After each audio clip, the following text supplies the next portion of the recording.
What is up, guys? It's your boy Gio again. Another rideshare video coming at you for my rideshare hustlers.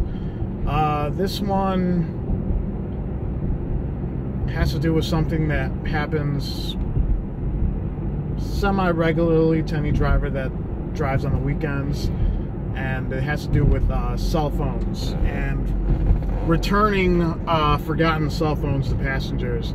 Now, I don't know, there are some people this might happen to all the time. Honestly, I have 5,400 trips now. I've maybe returned a dozen cell phones. That's such a tiny little percentage, honestly. But it does happen. Like, I've had a couple times where it's happened, maybe not a dozen, maybe like closer to 20. How about that? I've had a couple where I had like 2 cell phones lost in my car in the same day, right? Now, there's a couple different ways you can go about returning cell phones to passengers. What I used to do is, because almost every cell phone that I've found in my car, I found it myself or another passenger found it. And if it's an iPhone, I know this one trick, because I'm not an iPhone user at all. I know nothing about iPhones, but I have learned this trick from people losing their iPhone so much. If you hold down the Siri button and you say, and that little beep sound comes off, and you say last call, it will call the last person that phone made an outgoing call to. I've done that on multiple occasions.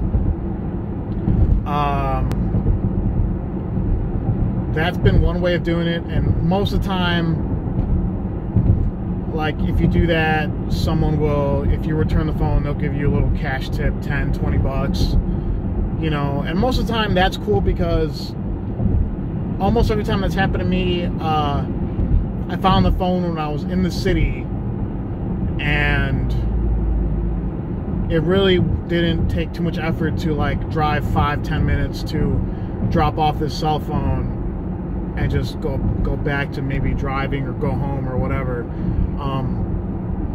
I do remember there's been like, there was one occasion where I had a passenger who had a bit too much to drink on a Saturday night, and I dropped her off in the western suburbs by like Buffalo Grove. And I didn't know about it until I was driving the next day on Sunday. I got a call from like one of the Uber dummy numbers, and it was the owner of the phone saying, hey, we tracked the phone, it's still in your car. And they said, when can I get it back? And I said, well, I will be going to the Schaumburg area around 6 o'clock if you just want to meet up. So we arranged a meeting, and they got there around like 6:05, and I had to hand them a cell phone. They gave me 15 bucks, and that was cool. Like, that's fine. Like, but I guess the point of the story is, I had an incident on Blackout Wednesday. It was a really slow night up until like 10 o'clock. Anyway, moving forward, around like 3 a.m. I got a request. Yeah, 3 a.m., 3:30. I got a request. I picked up these 2 girls, like in the downtown by the Rock and Roll McDonald's, and they were going all the way to Itasca, right? And they weren't drunk. They were. I mean, they might have drank a bit, but they weren't like crazy passed out drunk. And the trip was fine. These girls were awake and talking the entire time. I got them back to their place. I dropped them off. Everything was cool. I got back in the city around maybe 4:45, 5 o'clock. I get a request because I was by like Webster and Clybourne, and then as I'm going to pick up this passenger, I hear a buzzing sound in the back seat, and I'm just like, oh god. I already knew it was a cell phone, and I knew it had to belong to those girls, right? So I picked it up, And I'm talking, and they're like, hey, this is whatever from the Uber. You know, obviously, it's like, I don't think these girls were all that bright, because they're like, do you have the cell phone? And I'm talking to, I'm like, the cell phone that I just answered, you're asking me if I have this cell phone that I just picked up? Like, yeah. And I was like, yeah, I've got it. And then they're like, could you please bring it back? It's an emergency. We really need it back. And I told them, it was like, I explained to them, look, it's really busy down here in the city. It's like surging. I'll bring the phone back around 11 o'clock. No, we need it now. But I'm really busy right now. Like, you have to understand, it's super busy. And I'm telling them, no, it's an emergency. I need it back right now. And I was like, I seriously can't drop it off when I'm done driving. It'll be like 11 o'clock in the morning, 5 hours away, 5-6 hours away. No, need it now. Please, I need it now. And I was like, I was like, I'm missing out on good money by dropping off this phone. We'll pay you cash. And I was like, okay, well. And I was on the way to pick up a passenger. So I go and I was like, okay, let me drop off this passenger and I'll drive back to Itasca, right? And that's like a 40-minute trip from where I was at. So luckily, the passenger I was going to pick up was going to O'Hare. So I turned off the app when I dropped the passenger off, and I made like the 20-minute drive from O'Hare to Itasca. I make the drive, I get over there, I roll down the window, and the girl hands me $3. That didn't even cover the gas I spent from the airport to Itasca. And that really pissed me off, because the 20-25 minutes I spent driving from O'Hare to Itasca, I might have gotten an O'Hare trip. I might have gotten a trip back from O'Hare that morning, and then the 40 minutes I spent driving from Itasca back to the city could have been, I mean, that was easily $50 that cost me, dropping off that cell phone, right? That really, I mean, that was a kick in the teeth, really was. I mean, that's just like, that was, you might as well not give me, you might as well just say, hey, we don't have any cash, sorry. That's better than giving me $3. Like, the $3, that is a real smack in the face. When that's not my fault you lost your cell phone. Moving on. So the next Monday, I started really early. My first trip was to Midway, I remember. And then I had a trip to a gym. And then I picked up this really drunk girl that was, this is like 5:30 in the morning. I picked up this girl that was super drunk. She was with the guy, and they were making out hard in the back seat. Like, the sun's not even up, and these two are like going at it in the back seat, right? And so I dropped them off, and I go back to Northside to start making some more trips because it's starting to pick up a bit. And I hear a buzzing sound in the back seat. I'm like, oh, come on. And this is 3 days after the last cell phone incident, right? I'm like, come on, man, right?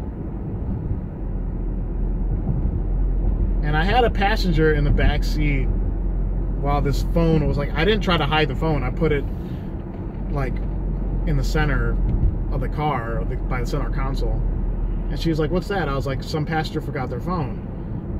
And then she asked me if I'm going to pick it up, and I said no, because I got burned on a cell phone drop-off a couple days ago. So she's like, okay, that's understandable, I guess. So I got like, there was like 7 calls and text messages that got sent to this phone. I didn't pick up or respond to any of them. It was an iPhone. but I didn't get any kind of notification from Uber. You know how like Uber will send you a text message saying, passenger believes they might have forgotten something in your car. Please, they are reaching out to you at your personal number, blah, blah, blah. I didn't get any of that, right? After the morning rush died down, I didn't get any messages from Uber. So I just, I didn't know. It could have belonged to one of the first 3 passengers. I think it was the girl that was making out with the guy. I really don't know for sure. So after the morning rush died down, I went to the T-Mobile store and I just said, hey, this phone belongs to one of your customers, and that was that. And I guess the point of this video is, learn from my mistakes, okay? If someone forgets their phone, do not answer it. If someone calls that phone, don't answer it. It's not your problem, okay? Wait for Uber to contact you and tell you that this person forgot, like, or anything. Don't just let the passenger make you do something you don't want to do. If you aren't busy and you want to go drop off a phone 30 minutes away, go ahead. But if you are busy and you stand to make money, and then you're better off. You have to explain to passengers that you will drop off the phone on your time, not theirs. That I mean, you could be as polite or rude as you want. I mean, next time that happens, someone forgets their phone in my car and they say they want it back right now, I was like, well, then you come get it, because I'm not coming to you. Plain, as simple as that. I'll leave it with some homeless guy on this corner. Good luck finding it. Because that's what I learned from that one Blackout Wednesday cell phone incident was, if I would have not answered the phone and let Uber contact me, then I would be able to just hold on, because you don't have to call these people back right away. Right? No one's got a gun to your head saying, like, no, pick up the phone. Like, no. So, yeah. So just please learn from my mistakes. If someone forgets a cell phone, don't pick it up. If you're fairly certain that they're still close to where you are, then you can, do them a solid and go drop it off. I've done that plenty of times. But if they're far away, let Uber contact you first, and then let them come to you, okay? Or make a deal or something, or just meet up somewhere where it works out for the both of you. But don't drive 40 minutes away with the promise of a cash, of a cash tip, and then really get the short end of that stick, because that's bullshit. Like I said, that happened to me. I was mad as fuck about it. But I took it as a loss, and I took it as a learning experience. Like, I'm not letting that ever happen again.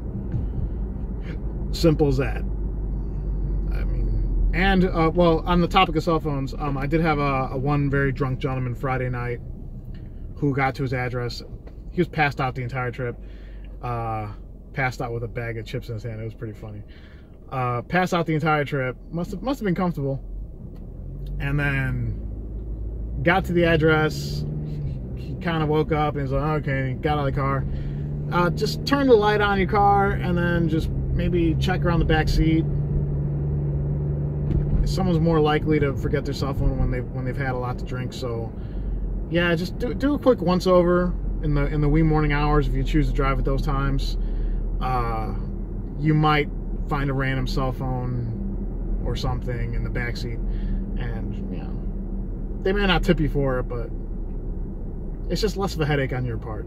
So that's all I got for you guys today. I hope everyone's doing well out there. It's kind of a slow week, but it happens.